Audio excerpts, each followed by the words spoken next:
Welcome to the deep dive. Today we're stepping into, well, it feels like a really intimate psychological space, almost dreamlike. We're going to explore this inner world, this place filled with memory and silence, and try to understand, why we build these places inside ourselves. It starts the moment you arrive, doesn't it? That door shut behind you. Yeah. And it's not a loud bang, it's quiet, final, like a secret being sealed. But the real boundary isn't the door, is it? No, it seems like the silence itself becomes the wall. Exactly. The air just thickens. You can almost feel it heavy with, with waiting, with memory. And when you take that first step inside, the descriptions are fascinating. The floor doesn't creak. No. It breathes. That's the word used. And the walls, they're not cold. Not at all. They feel warm, yielding almost, like skin or maybe the inside of your throat. It's strange. It sounds intensely familiar, but maybe not comforting, like familiar in the way a recurring nightmare is. You know that feeling? Yes. You feel you're searching for something important there, some meaning. But the place itself feels both protective somehow and yet completely closed off. So what is that feeling? Why does it feel like that? Well, think about the walls. They pulse, apparently. There's this rhythm, like a heartbeat muffled through blankets, maybe, or an echo of a lullaby you barely remember. Okay. This place, this architecture, it's not meant to be hostile. It's more like a chrysalis. A chrysalis? Yeah, Wow. something you've stitched together yourself. Yeah. From old anxieties, half-swallowed feelings, desires you couldn't express. It's built by you, fundamentally for you. To protect something, or protect from something. Both, maybe. To contain the parts of you that felt too messy, too vital, perhaps. And you walk down a corridor, but it doesn't really lead out. It leads deeper. Keeper into time, that's the key. It's less about moving through space and more like peeling back layers of yourself. Layers, like versions of me. Sort of. The versions of you that learn to fold themselves up smaller, to be quiet, to almost disappear, just to fit in or feel safe. It's like an archaeological dig into your own history. Okay, wow. So each step takes you closer to, what? The original you. Perhaps. The you before the world started editing, before you learned which parts were acceptable and which weren't. And the air gets heavier as you go deeper. That makes sense. But you said it's not physical weight. No, it's presence. Presence of what, exactly? What's left behind in there? It's not things, not objects or people you lost. It's impulses, wishes, the parts of you that wanted things. Wanted what? Anything, really. The desires that felt too loud, maybe, too bright, too sticky with want, as the description puts it. The things you felt you shouldn't feel or ask for. So they're still there. Oh, yes. You didn't destroy them. You just tucked them away, put them in a box inside, told yourself you lost the key. That energy, that ignored wanting, that's what makes the air feel so heavy. It's full. Right. Okay, so you turn a corner, and then you're in a room. It's described as small, square, and the smell hits you. Lavender soap, starched cotton, and something else. Yeah, that faint metallic tang, like tears dried too quickly. It feels very specific. Yeah. Very performative. Exactly. Welcome to the Chamber of Performance. This is where you learn the script, perhaps. And the details in the room, they seem loaded. The bed is too small. Yes. And when you sit on it, the mattress sighs. But it's not sighing under your body weight, is it? No. It feels like it's sighing under the silence, the years of holding back. Precisely. The weight of the clenched jaw, staring at the ceiling, counting cracks instead of sheep, trying to suppress something. It's the emotional weight carried in that space. And then there's the closet. The door is slightly ajar. That feels significant. Very, because inside aren't just clothes, they're costumes. Costumes, like for a play. In a way. The obedient child costume, the quiet student, the easy lover, the helpful friend, all these roles you played. Masks, basically. Masks, yes. Stitched together from what you thought others expected. Padded with performance. Designed to minimize vulnerability, maybe. Maximize approval. But what's underneath the costumes? There's something else mentioned. Yes. Crumpled underneath. That's the raw stuff. The unedited you. The part that maybe wanted to scream or grab or just be without having to audition first. Wow. Okay. And the mirror. There's a small oval mirror in this room. And an immediate sense of dread about looking into it, right? Yeah. Why? What does it show?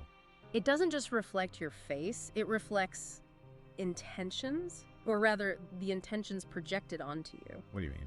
When you glance at it, and it's always just a quick glance, isn't it? You don't see your own eyes looking back? No. You catch your mother's critical look, perhaps, or your father's frown, a teacher's disappointment. It reflects the face you were told to have. That's unsettling. So it's like an internal critic made visible. Exactly. It's the mirror's translation. It shows your self-image filtered through all that early feedback, often harsh feedback. Your sense of self becomes dictated by how you think others see you or judge you. Instead of how you actually feel inside. Precisely. And the face beneath that, the one that actually ached and wanted, it's flickering, faint, because it's been starved of recognition for so long. That gap, that dissonance between the mask and the real feeling, that's what powers this whole internal room, isn't it? It's the engine. The conflict requires this contained space to exist. Okay, so you're in this room, feeling the weight, seeing the costumes, avoiding the mirror. Then you look towards the window, tall, narrow. And you press your forehead against the cold glass. What do you see outside? Just mist. Thick, like cotton, swirling in patterns, spirals, circles, always returning. And this is where the idea of escape gets complicated. Because the mist, it doesn't just hide the world outside. What does it do? It replaces it. Replaces it, meaning? Meaning, maybe that real world you think you want to escape back to, maybe it's just another performance, another layer of the dream, another costume. So the only real space is inside, in this room. It might be the only space holding the unedited truth, yes. Which makes the idea of escape kind of moot. Because the door isn't really the issue. The walls aren't the issue. The door might just be an illusion. You're not trapped by walls. You're navigating internal conflicts. The feeling of being trapped is the point. How does this connect to, like, common dream symbols? You mentioned being chased. Right. Think about it. When you dream you're being chased, what if you're not running from some monster out there? What if you're running from your own wanting? From those impulses you locked away? Oh, okay. And falling? Falling dreams, often it's about a fear of letting go, losing control, dropping that mask that insists, I'm fine, everything's fine. So locked doors and dreams, they're not keeping danger out. Maybe they're protecting something inside. Protecting that part of you that learned, somewhere along the way, that desire itself is dangerous. That wanting things, especially pleasure or success, is somehow punishable. So the panic isn't about failing. It's about the fear of wanting too much. It's the fear of the intensity of that want. The inverted wish, you could call it.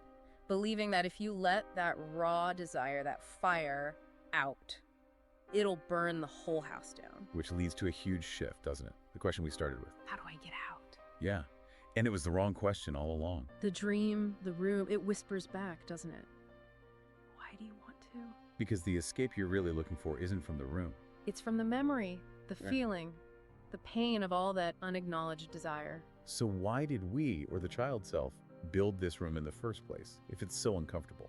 Think of it as a sanctuary, maybe even like a womb in a way, built to keep that inner fire, that powerful, necessary life force of desire safe. Safe from what? From burning down the house, metaphorically speaking. Because maybe no one taught you how to tend that fire, how to use it. They just said, be good, be quiet, be easy, don't make trouble. Exactly. So you built a safe place to keep the fire contained because you didn't know what else to do with it. Until now.